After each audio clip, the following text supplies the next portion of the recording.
How to solve WhatsApp chat backup problem on iPhone. So if you want to solve WhatsApp chat backup problem on your iPhone, then what you need to do is first you need to check your internet connection and make sure that your WhatsApp is not down. In order to check that, you can open up your browser and go with downdetector.com. Search for is WhatsApp down. It will take you to this interface and check if WhatsApp is down.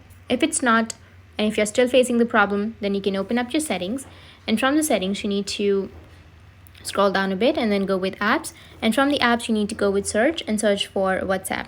After searching for the WhatsApp, you need to tap on it, and here you may have an option of offload app, or you can just simply go back and here just go with general. Under general, go with iPhone storage.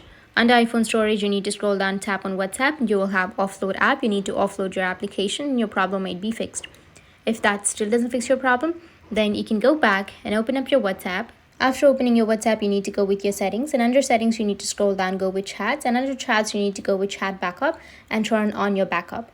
After turning on your backup, your problem might be fixed. And the last thing you can do is open up your settings again.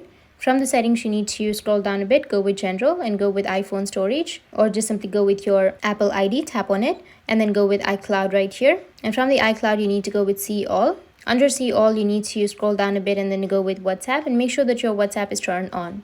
In my case, it's turned on, so go and just turn it on. And after turning on, just restart your device and your problem will be fixed. That's it, and if you have any questions, feel free to comment below. Thanks for watching.